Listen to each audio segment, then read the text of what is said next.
Today's video is going to be the battle between the best Android smartphone we have in the market versus the best Apple smartphone that we have. First, let us talk about the build quality on the Google Pixel 8 Pro versus the iPhone 15 Pro Max. And I can say one thing, both of these smartphones are really durable fun, but there is a major difference between the iPhone 15 Pro Max versus the Google Pixel 8 Pro, and that is because for the first time on the Apple smartphone this year we have the titanium frame instead of the aluminum frame that had been a universal standard from the past one decade, and that is something to say. I would say that I love what Apple have achieved over here with the titanium build quality. I just love the look and the feel of the material over here, but let us see which one of this is a more durable one. Now both of these smartphones are really refined this year. They both are comfortable to hold with a slight edge to the Google Pixel 8 Pro for a better grip and lightweight.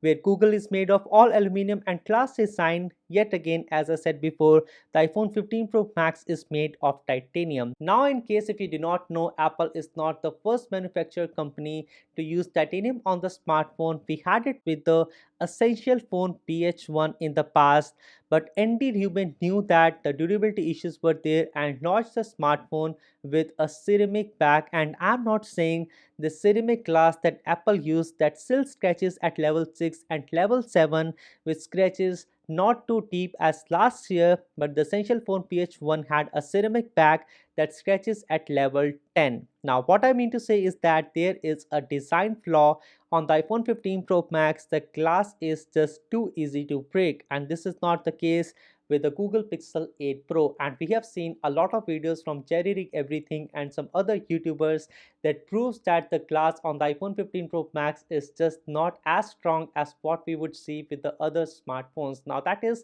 not an issue with the glass, but the issue is with the titanium frame that does not absorb the shocks as well as what the iPhone 14 Pro Max was able to do from that last year. So yes, I feel more confident in the Google smartphone this year, which is yet again a surprise to me. Now I have said this in my old videos and I'm saying this yet again. I love the natural titanium color on the iPhone 15 Pro Max, and this year I can say that the Google Pixel 8 Pro looks very good as well with its bay blue color, and this might be the favorite blue color that I have seen in any smartphone in the year 2023 and anywhere between all the other smartphones that were released in the past. So yes, to my surprise again, I would give it to the Google Pixel 8 Pro for being a better design, a more durable smartphone, and a color that is really good on the smartphone. Now let us talk about the second pillar, that is display on the iPhone 15 Pro Max versus the Google Pixel 8 Pro. And to my surprise yet again,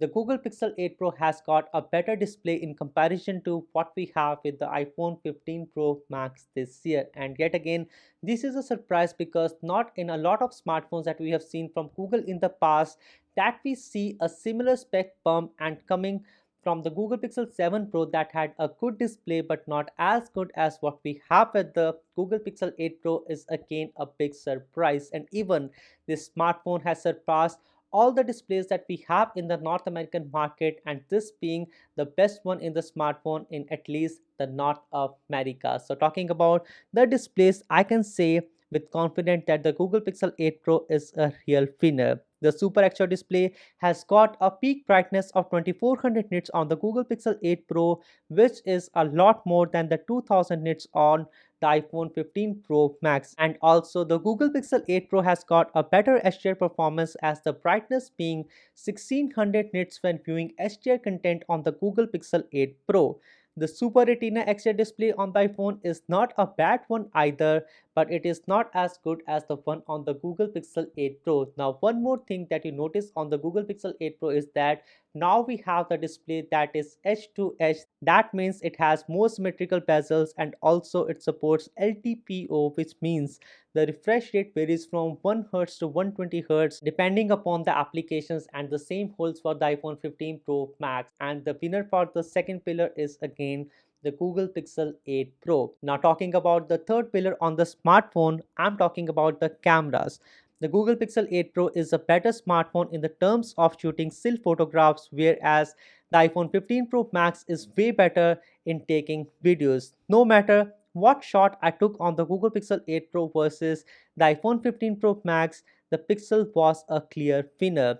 Be it a bright sky or the dark scenes, I would say the Google Pixel 8 Pro just nailed it. Also, if we compare the zoom quality, I would say that the Google Pixel 8 Pro had got a better processing in comparison to what we have with the iPhone 15 Pro Max. One thing that I noticed is that the shots that came out from the iPhone 15 Pro Max were a bit more consistent than what we had with the Google Pixel 8 Pro. Also, I'm waiting to see few more updates on the iPhones because I know that the telephoto camera on the iPhones is much more capable, but as of now the difference does not seem to be much on the Google Pixel 8 Pro versus the iPhone 15 Pro Max. Now at 5x I think again Apple results are much better, but I like the fact that Pixel can zoom and still maintain bokeh effect while shooting videos. Now another thing that I really liked about this new Google Pixel 8 Pro smartphones is the inclusion of a brand new camera application. And what I mean to say is that now you can seamlessly switch between the photo settings and the video camera settings, and also you have some advanced features like changing the ISO and adjusting the focus on various subjects. The result of this one is a clear winner, that is a Google Pixel 8 Pro in the terms of a still photography, but the video is way better on the iPhones. I shot a few videos on the Google Pixel 8 Pro, but they were a bit more darker and richer, almost over HDR processing that I saw on all the videos, and sometimes it overexposes your face and makes it a bit more brighter. I think the video is much more capable, but the Apple is consistent, and so I think that Apple is a winner in this department. Now overall, I would still give it to the Google Pixel 8 Pro just because of the cool AI features, and you already know that if you take a photograph or a video and the result is just not there, you can just fix it later. And this is something that is very important for the users that do not know a lot of editing, and this is something that makes the Google Pixel 8 Pro a real winner over here. Now talking about the fourth pillar is the performance on the Google Pixel 8 Pro versus the iPhone 15 Pro Max, and well, this is a step up for the Google Pixel 8 Pro as it has come a long way with the G3 Tensor chip, but Apple is just so much better at this point. Now, on the Apple devices with the A17 Pro Bionic chip, it is so powerful that you can play the PS4 level of games that are the full ports, not the ones that are designed specifically for the smartphones, and you can play games like Resident Evil locally on your iPhone 15 Pro Max. That is just some raw power on the smartphone. I would say that the A17 Pro Bionic chip is on the level of the M1 MacBook Pro series. That is just an amazing thing to say. So well, the clear winner over here is the iPhone 15 Pro Max. The G3 Tensor chip on the Google Pixel 8 just tends to get warm easily, and it is not really well optimized for the battery, which brings me to my next point, the battery. And I would say I'm not very happy with the battery life on the Google Pixel 8 Pro. Now, my early impressions were a bit more different because I was getting more juice on my Google Pixel 8 Pro. That is no longer the case. The iPhone 15 Pro Max, on the other hand, is also performing very similarly, and I just miss my iPhone 13 Pro Max that was Apple's flagship from 2 years ago because that one had such a great battery life. Same thing with the Google Pixel 8 Pro, it lasts even less than the Google Pixel 7 Pro to my surprise, but both of these smartphones would easily last you at least a day, and that is something that you would need to consider.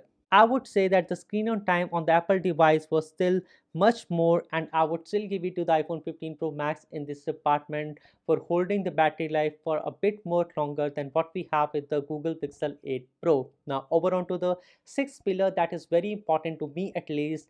I'm talking about AI on the Google Pixel 8 Pro versus the iPhone 15 Pro Max, and this one over here is a really interesting one. Apple has got some features like a feature to block the spam call or to silence the unknown callers to avoid spam, and also having live transcription for AI to handle those calls. But Google is smart enough as the call screen feature for the Google Assistant on the Google Pixel 8 Pro works better in detecting and filtering out even more spam calls without bothering you. Their iPhone 15 Pro Max has live voicemail to send a call to voicemail and see a live transcription of those messages. Google does the same way better with the call screen by making sure that the person does not sound a bit more robotic. And Google can even do more with the features like direct to call feature to show all the options in a phone tree directly on your screen even before the automated voice has completed, and allowing you to select different options just before. Now also the Google Pixel 8 Pro has got the all new Magic Editor that is better than the Magic Eraser from the last year, and what you can do with this is that you can move the subject from X to Y axis, and you can also completely remove the object and also change the background of the image. We have also got the best take feature that combines similar photos into one fantastic picture where everyone looks their best. So never there would be another moment where at least one person in the group was not looking the way that you wanted that picture to be. And with this picture you can edit that, and oh my god, it just looks way too real. Also, Google has got some more features like flip to change the cameras, and it has also got some better and even faster voice typing for the most accurate voice typing experience. It has also got crash detection and a real temperature sensor on the smartphone. Also, the Google Pixel 8 Pro now has got a summarize feature that is also a really interesting one. It allows you to summarize the entire web page that you are on, and it summarizes the whole thing into 3 to 4 points. Now this is something that I'm not able to test in the Canadian market, but I think that this is available in the US market for now, and I cannot wait for this feature to be available in the Canadian market as well. So well, yes, the winner of the sixth pillar is again the Google Pixel 8 Pro, and that was not a surprise because again the most intelligent and the most pro smartphone in the market, I would say, is the Google Pixel 8 Pro. Well, now that was all about all the pillars, and the question is that what is a better smartphone? Should you buy the iPhone 15 Pro Max or should you buy the Google Pixel 8 Pro? And I would say, even though that the Google Pixel 8 Pro won a lot of points in comparison to the iPhone 15 Pro Max, I would still say the real winner is none of them. I would say that the iPhone 15 Pro Max is a great smartphone, and the same goes for the Google Pixel 8 Pro as well. If you're looking to buy a smartphone that handles computational AI way more better with a lot of tools built in, a better photography experience, I would say go with the Google Pixel 8 Pro. But if you're looking for something that has got a lot more raw power to the point where you can play the PS4 level of games on a smartphone, or if you're looking for a better experience in the terms of the video quality on a smartphone, I would say go with the iPhone 15 Pro Max. But at the end, I would say both of those smartphones are really good ones, and neither one of them is going to disappoint you. So I think that this video would be helpful in making a buying decision. And if you like this video, do not forget to subscribe to this channel. My name is Anshul. Thanks for watching, and I will see you guys in the next one. Peace.